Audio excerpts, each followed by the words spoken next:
नमस्कार दोस्तों, वंदे मातरम, जय हिंद। माचिस के बॉक्स जैसा एक छोटा सा पेजर या पेजर नाम का एक इलेक्ट्रॉनिक डिवाइस, ऐसे हजारों पेजर में एक कोड भेजा जाता है और वो कोड जब पेजर में डिलीवर हो जाता है तो सारे पेजर बिप बिप आवाज करने लगते हैं, वाइब्रेट करने लगते हैं और अगले कुछ ही सेकंड्स में और हजारों लोगों का काम तमाम। ना हथियार, ना मिसाइल, ना एयर स्ट्राइक, ना बम, अपने घर में बैठकर दुश्मन को उनके ही साधनों से नेस्त नाबूद कर दिया इजराइल ने। मैं बात कर रहा हूं हाल ही में लेबनान में हुए पेजर ब्लास्ट की। लेबनान और सीरिया में हिजबुल्लाह संगठन के हजारों सदस्यों के पेजर एक ही समय पर एक ही वक्त ब्लास्ट हो गए। कई जगहों पर वाकी टाकी में भी ब्लास्ट हुए, तो कुछ जगहों पर घर के ऊपर लगाए गए जो सोलर पैनल है छत के ऊपर, उसमें भी ब्लास्ट हुए हैं।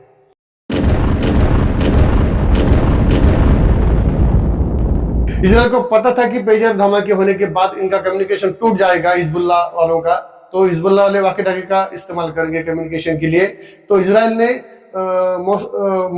इजराइल की मोसाद ने पहले से वाकी टाकी में भी एक्सप्लोजिव प्लांट कर दिए थे और इसलिए वाकी टाकी में भी धमाके शुरू हो गए, ब्लास्ट होने शुरू हो गए। ये है इजराइल की सोच।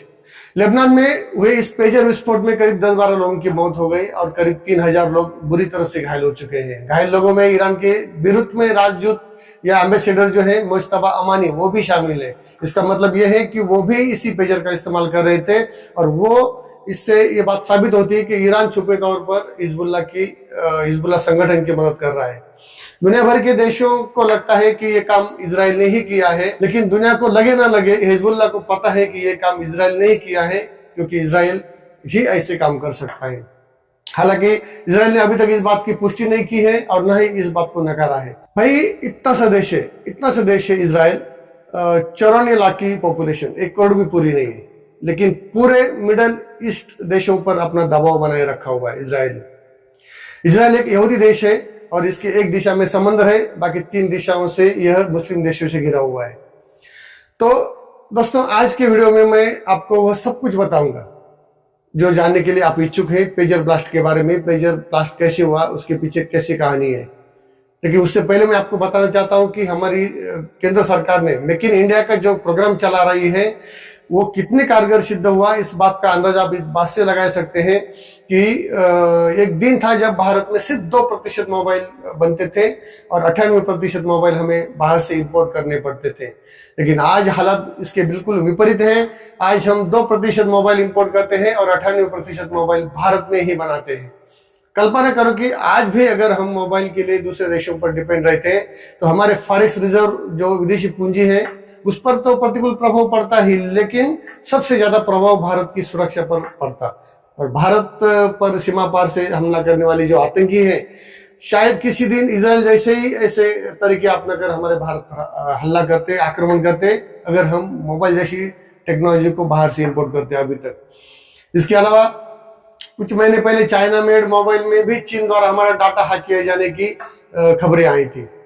तो मैं यही इसलिए बता रहा हूं कि पेजर जो लेबनान ने बाहर से मंगाए थे, वो अगर लेबनान में बनते तो शायद मोसाद ऐसी हरकत ना कर पाता या इस तरह का अंजाम देने के लिए वो सफल ना हो पाता। जबकि पेजर बाहर से आ रहे थे, इसलिए मोसाद को ये आसान हो गया कि उसको टेम्पर करे। उसी तरह भारत में भी होता, अगर मोबाइल बाहर से आते तो हो सकता है कोई आतंकवादी किसी मोबाइल में बम प्लांट कर देते और वो फट जाता। खैर, तो आखिर इजराइल का पेजर ब्लास्ट करने के पीछे का मकसद क्या था, इस पेजर कांड को इजराइल ने किस तरह से अंजाम दिया, इसके पीछे की कहानी क्या है, क्यों इजराइल हिजबुल्लाह को और हिजबुल्लाह इजराइल को टारगेट कर रहा है, एक दूसरे को टारगेट कर रहे हैं, क्यों हिजबुल्लाह के लोग मोबाइल जैसी मॉडर्न टेक्नोलॉजी को छोड़कर पेजर जैसे पुराने तकनीकी डिवाइसेस का इस्तेमाल कर रहे थे। ये सारी चीजें हम जानेंगे आज के वीडियो में, तो बने रहिए मेरे साथ वीडियो के अंत तक। इजराइल ने लेबनान में पेजर ब्लास्ट क्यों करवाए, इसके पीछे के कारणों को समझने से पहले हमें इजराइल और लेबनान का जो हिजबुल्लाह संगठन है, इन दोनों के दुश्मनी क्यों है, जिसकी कहानी समझनी होगी। लेबनान और इजराइल के बीच इस तनाव का लंबा इतिहास रहा है। दूसरे विश्व युद्ध के बाद अमेरिका, ब्रिटेन समेत कई देश मिडल ईस्ट में एक यहूदी देश को बसाने की कोशिश कर रहे थे और आखिर उन्होंने साल 1948 में एक अलग यहूदी देश बना ही दिया। जो इजराइल के नाम से जाना गया। मिडल ईस्ट के ज्यादातर देश इस्लामिक हैं और इन इस्लामिक देशों में अचानक से एक यहूदी राष्ट्र का उदय होना इन इस्लामिक देशों के लिए टेंशन पैदा करने वाली घटना थी। फिलिस्तीनी सरजमी पर यहूदी राष्ट्र की अवधारणा को अरब देशों ने नकार दिया और यहीं से शुरू होती है कभी न खत्म होने वाले संघर्ष की कहानी, संघर्ष की शुरुआत। मिडल ईस्ट के सारे इस्लामिक देश इजराइल के खिलाफ हो गए, लेकिन इजराइल को अमेरिका सहित कई पश्चिमी देशों का समर्थन प्राप्त था, क्या प्राप्त है, इसलिए यह संघर्ष लंबा तो होना ही है। लेकिन इस संघर्ष की धार तब तेज हुई जब लेबनान के दक्षिण हिस्से पर इजराइल ने कब्जा कर लिया।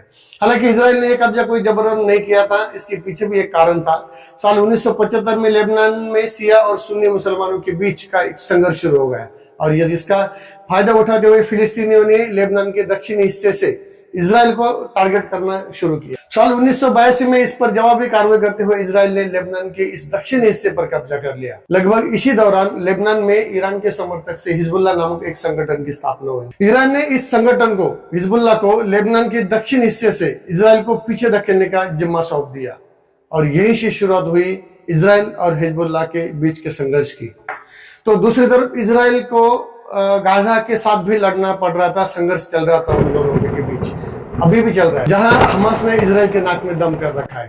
हालांकि गाजा को खत्म करने में इजराइल को ज्यादा समय नहीं लगेगा, लेकिन हमास के लोग औरतों और बच्चों को बंधक बनाए बैठे हैं, हॉस्पिटल के तहखाने में अपने अड्डे बनाए बैठे हैं और जिसके कारण इजराइल को वहां पर ऑपरेशंस करने में लिमिटेशन आ रहे हैं। और भारत में इसका क्या असर पड़ता है ये तो आप जानते ही हो, all eyes on Gaza. Anyways, तो इजराइल ने तय किया है कि जब तक हमास को पूरी तरह से खत्म नहीं कर देते तब तक इजराइल चुप नहीं बैठेगा, ये कार्रवाई जारी रहेगी। लेकिन हिजबुल्लाह संगठन इजराइल की इस कार्रवाई को गाजा के मासूमों का नरसंहार मानता है, इसलिए हिजबुल्लाह ने इजराइल को धमकी दी है कि जब तक इजराइल गाजा पर से होने वाले हमले नहीं रोकेगा तब तक इजराइल को हिजबुल्लाह के साथ भी चुनौती का सामना करना पड़ेगा। भाई हिजबुल्लाह वालों, अगर आप इतनी ही समझदारी की बात करते हो तो हमारे भारत पर जो छुपा हमला करने वाले उन आतंकवादियों को तो कुछ समझाओ जरा कि भैया तुम भारत में जो आतंकी हमले करते हो उससे भारतीय सेना दलों के जवान शहीद हो रहे हैं, आम नागरिक मारे जा रहे हैं, वो भी तो एक नरसंहार है। लेकिन ना, आप तो ऐसा बताओगे नहीं उनको, क्योंकि दूसरा करे तो वो नरसंहार और तुम जो कर रहे हो वो आत्मरक्षा। तो ये डबल स्टैंडर्ड क्यों भाई? खैर, तो कहा जाता है कि इजराइल की खुफिया एजेंसी मोसाद ने इस पेजर ब्लास्ट को अंजाम दिया है, लेकिन मोसाद ने ऐसे कारनामे इससे पहले भी किए हैं, कई बार किए हैं। मोसाद दुनिया की सबसे खतरनाक खुफिया एजेंसियों में से एक है जो घर में घुसकर अपने काम को अंजाम देने में मशहूर है। इजराइल अपने दुश्मनों को कभी नहीं छोड़ता, दुश्मन चाहे दुनिया के किसी भी कोने में छुपा हो, मोसाद वहां जाकर उसके घर में घुसकर उसे मारता है। साल 1972 की बात है जब जर्मनी के म्यूनिख शहर में ओलंपिक खेलों का आयोजन किया गया था और दुनिया भर के खिलाड़ी वहां पर इकट्ठा हुए थे। तो इजराइल के भी 11 खिलाड़ी वहां पर स्पोर्ट्स में भाग लेने के लिए शामिल हुए थे। तो इन खिलाड़ियों को फिलिस्तीन लिबरेशन के आतंकवादियों ने वहां पर बंधक बना लिया और उनकी हत्या कर दी। इस हत्याकांड से इजराइल को गहरा धक्का लगा। इजराइल ने फैसला किया कि आतंकवादियों को हर हाल में मारना है, चाहे किसी भी तरह का जोखिम क्यों ना उठाना पड़े। तो मोसाद ने इस योजना को अंजाम देने के लिए तैयारियां शुरू की। मोसाद ने एक 11 लोगों की टीम बनाई और जिसमें कुछ महिलाएं भी थी। इस ऑपरेशन में मारे जाने वाला पहला आतंकवादी था महमूद हमशारी। जब मोसाद को पता चला कि फिलिस्तीनी कमांडर महमूद हमशारी, जो इजरायली खिलाड़ियों के हत्याकांड का मास्टरमाइंड था, रोम में ठहरा हुआ है, एक अपार्टमेंट में उसने एक रूम बुक किया हुआ है। तो मोसाद के एजेंट वहां पर गुप्त रूप से पहुंच गए जब वो रूम में नहीं था तब, और रूम के एक टेलीफोन में उन्होंने कुछ एक्सप्लोजन्स प्लांट किए और हमशारी के आने का इंतजार करने लगे। जब हमशारी रूम में वापस आया तो मोसाद के एजेंटों ने वहां पर टेलीफोन पर बाहर से एक कॉल करवाया और जैसे हमशारी ने टेलीफोन उठाया, बूम, ब्लास्ट हो गया। तो इसी तरह बाकी के 10 लोगों को भी मोसाद ने अलग अलग तरीके से चुन चुन कर मार दिया है और अपने ओलंपिक खिलाड़ियों की हत्या का बदला लिया है। आगे बढ़ने से पहले और एक दूसरी छोटी सी कहानी बताता हूँ मोसाद की, कि फिलिस्तीनी कमांडर वाडी हद्दाद ने 1975 में एयर फ्रांस के एक विमान का अपहरण किया था, जिसमें इजराइल के कुछ पैसेंजर्स भी यात्रा कर रहे थे। और अपहरणकर्ता इस विमान को पहले लीबिया और उसके बाद में युगांडा लेके गए। बंधक यात्रियों को छुड़ाने के लिए मोसाद ने ऑपरेशन थंडरबोल्ट के नाम से इस ऑपरेशन को चलाया और बंधकों को छुड़ा लिया। लेकिन ऑपरेशन तो सफल रहा, लेकिन ऑपरेशन में इजरायली लेफ्टिनेंट कर्नल नेतन्याहू की मौत हो गई। तो इजराइल गुस्सा हो गया, इसलिए विमान अपहरण का और लेफ्टिनेंट कर्नल की हत्या का या मौत का बदला लेने के लिए मोसाद ने विमान अपहरण का मुख्य आरोपी फिलिस्तीनी कमांडर वाडी हद्दाद को मारने की योजना बनाई। हद्दाद जहां रहता था वहां पर मोसाद ने अपना एक एजेंट प्लांट किया, और उस एजेंट ने हद्दाद के टूथपेस्ट में एक स्लो पॉइजन मिलाया, या फिर एक टूथपेस्ट स्लो पॉइजन वाली टूथपेस्ट के साथ बदल दी। और जैसे हद्दाद इस टूथपेस्ट को इस्तेमाल करने लगा तो वो बीमार पड़ने लगा, और ज्यादा नहीं 3 महीने के अंदर उसकी तड़प तड़प कर मौत हो गई। तो यह है मोसाद का काम करने का तरीका। यहाँ मैं एक बात आपको बता दूं कि हमारी खुफिया एजेंसी जो है raw research and analysis wing भी किसी खुफिया एजेंसी से कम नहीं है। हमारी रॉ दुनिया की 5 सबसे खतरनाक खुफिया एजेंसी में से एक है। अमेरिका, ब्रिटेन, रूस, इजराइल और भारत। हमारे रॉ में भी इतने काबिल एजेंट हैं कि वो इस तरह के ऑपरेशंस को अंजाम दे सकते हैं, ऐसे ऑपरेशंस कर सकते हैं। एनीवेज, अब सवाल यह है कि मोसाद ने एक साथ एक ही समय पर इतने सारे पेजर कैसे ब्लास्ट किए। देखिए, जब मोबाइल का खास प्रचलन नहीं था तब कम्युनिकेशंस के लिए कुछ साल ही, ज्यादा नहीं, कुछ साल पेजर इस्तेमाल किए जाते थे। पेजर एक ऐसा इलेक्ट्रॉनिक डिवाइस है जो किसी भी नेटवर्क से जुड़ा नहीं रहता। मतलब जैसे हम मोबाइल को सिग्नल से ट्रेस कर सकते हैं कि इसका इस्तेमाल करने वाला कहां पर है, लेकिन पेजर के बारे में ऐसा नहीं था। तो इससे होने वाला जो कम्युनिकेशन है वो भी इंटरसेप्ट नहीं किया जा सकता था। तो किसी एक पेजर वाले को दूसरे पेजर पर अगर कोई मैसेज भेजना है तो वो टेक्स्ट टाइप मैसेज भेजते थे, लेकिन जैसे हम मोबाइल से भेजते हैं उस तरह का नहीं था। तो पुष्पा मूवी में आपने देखा होगा कि जब कोंडा रेड्डी के साथ पुष्पा बाहर जा रहा था और पुष्पा के दोस्त को जब पता चला कि कोंडा रेड्डी पुष्पा को मारने वाला है, क्योंकि पुष्पा ने कोंडा रेड्डी के भाई की हत्या की थी, तो पुष्पा के पेजर पर उसके फ्रेंड ने एक मैसेज सेंड किया, डेंजर, जिससे पढ़कर पुष्पा समझ गया कि उसकी जान खतरे में है। तो बस इसी तरह से अपना ये पेजर कम्युनिकेशन काम करता है। इजराइल पेजर कम्युनिकेशन को पकड़ नहीं पाएगा यह सोचकर हिजबुल्लाह के कमांडरों ने पेजर का इस्तेमाल करना शुरू किया कम्युनिकेशन के लिए। हालांकि हिजबुल्लाह के लोग पहले मोबाइल का ही इस्तेमाल करते थे, लेकिन इजराइल द्वारा उनके मोबाइल को हैक करके उनका मोबाइल कम्युनिकेशन इंटरसेप्ट करके उनकी बातें सुनता था और उनके जो बातों के आधार पर अपने काम को अंजाम देता था। तो बहुत सारे कमांडरों को इजराइल ने इसे मारा है, हमास के और हिजबुल्लाह के। तो इसलिए हिजबुल्लाह वालों ने क्या किया, अब कम्युनिकेशन के लिए पेजर को चुना, क्योंकि पेजर को कोई हैक नहीं कर सकता, उसको इंटरसेप्ट नहीं कर सकता इसलिए। लेकिन भाई इजराइल तो इजराइल है, हिजबुल्लाह वालों को शायद इस बात का पता नहीं था कि जहां आतंकवादी सोचना बंद कर देते हैं, इजराइल वहां से सोचना चालू कर देता है। इजराइल एक ऐसा देश है जो टेक्नोलॉजी में इतना आगे निकल चुका है कि वो हर टेक्नोलॉजी का एंटीडोट जानता है, लेकिन उसकी टेक्नोलॉजी का एंटीडोट कोई नहीं जानता। तो इसका अंदाजा इस बात से लगाया जा सकता है कि इजराइल ने अपने घर में बैठकर उनके पेजर का इस्तेमाल करके उन्हीं का काम तमाम कर दिया।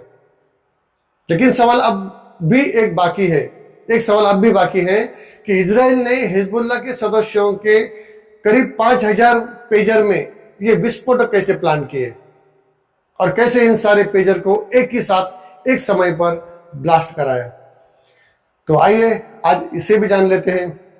इजराइल की खुफिया एजेंसी मोसाद कई दिनों से हिजबुल्लाह की गतिविधियों पर नजर रखी हुई थी, और शुरू में ऐसा लग रहा था कि मोसाद ताइवान से आने वाली पेजर की कंसाइनमेंट के साथ ट्रांजिट में कहीं ना कहीं छेड़छाड़ करके पेजर में बॉम्ब प्लांट किया होगा। लेकिन कुछ समय बाद पता चला कि असली खेल बहुत अलग था।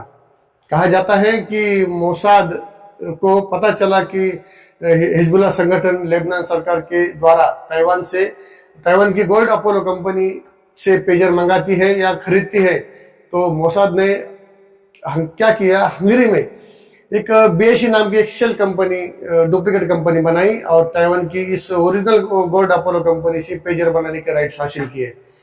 गोल्ड अपोलो कंपनी को इस बात का बिल्कुल पता नहीं था कि जिसे वो पेजर बनाने का राइट दे रही है वो बीएसई कंपनी मोसाद द्वारा चलाई जा रही है और ये एक शेल कंपनी है। शेल यानी कि डुप्लीकेट। मोसाद की जिस शेल कंपनी ने लेबनान के साथ पेजर के सप्लाई करने का कॉन्ट्रैक्ट हासिल किया और करीब 1 साल तक कंपनी लेबनान को सामान्य पेजर सप्लाई करती रही। सामान्य का मतलब उसमें कुछ स्फोटक या एक्सप्लोजिव वगैरह नहीं प्लान किए थे, तो किसी को शक न हो इसलिए ये कंपनी आम लोगों को भी पेजर बेचती थी।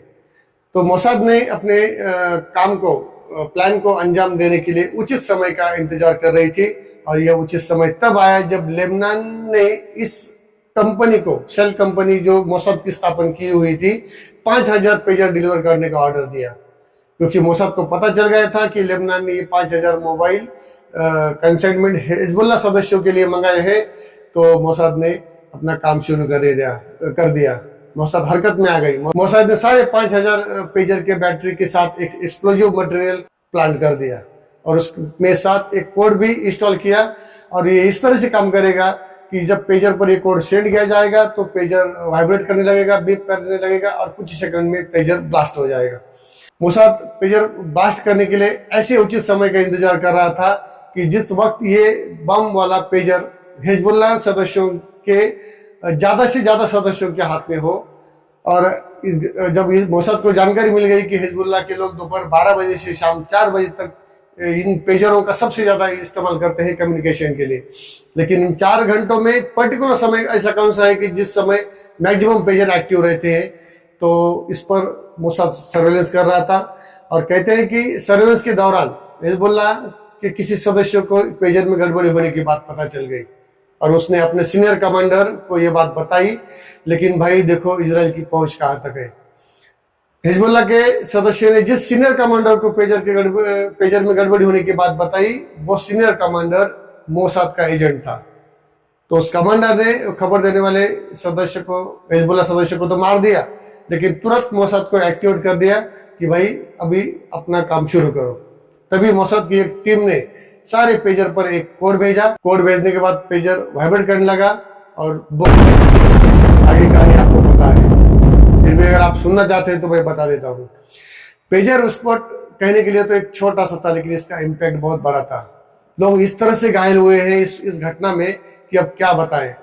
जिन लोगों का पेजर ब्लास्ट होते समय पेजर जेब में था, उनका हाल इतना बुरा है कि विस्फोट से किसी की किडनी बाहर आ गई है फटकर, किसी के जांघे का खीमा बन गया है, किसी की आंत बाहर आई है, किसी के अब क्या बताऊं प्राइवेट पार्ट भी बाधित हुए हैं कि जो अब किसी काम के नहीं रहे। ब्लास्ट होते समय पेजर जिनके हाथ में था उनका चेहरा बुरी तरह से बर्बाद हो गया है। किसी की आंखें चली गई है, आंखें जल गई है, आंखें निकल कर बाहर आई है, चेहरा पूरी तरह से बर्बाद हो गया है। कुल मिलाकर घायल लोगों की हालत ऐसी है कि अब वो जिंदगी भर किसी दूसरे के सहारे उन्हें जीना पड़ेगा। लेकिन इस घटना में जो लोग बच गए हैं वो इसलिए बच गए होंगे शायद कि जब पेजर ब्लास्ट हुआ तब वो पेजर इनके पास नहीं होगा, किसी और जगह उन्होंने रख दिया होगा। लेकिन उनकी भी हालत बहुत खराब है, वो भी कुछ ठीक नहीं है। शारीरिक रूप से भले ही वो जख्मी ना हो, लेकिन मानसिक रूप से वो बहुत जख्मी हो चुके हैं कि अब करे तो क्या करे। इस घटना का साइकोलॉजिकली इतना इम्पैक्ट हुआ है इनके दिमाग पर कि अब वो बाथरूम जाने के लिए भी घबराते होंगे कि पता नहीं कब क्या होगा, कब कहाँ ब्लास्ट हो जाएगा। पता चला कि बाथरूम में गए, फ्लैश का बटन दबाया और बम फट गया, या फिर घर का फैन चालू करने के लिए फैन का बटन दबाया और ब्लास्ट, बूम। तो दोस्तों आज के लिए इतना ही। जल्द ही मिलेंगे अगले वीडियो में किसी नए मुद्दे के साथ। तब तक के लिए अनुमति दीजिए। आपसे अनुरोध है कि अगर आपको ये वीडियो पसंद आया है तो वीडियो को लाइक कीजिए, शेयर कीजिए और चैनल को सब्सक्राइब करना मत भूलिएगा। धन्यवाद। वंदे मातरम। जय हिंद।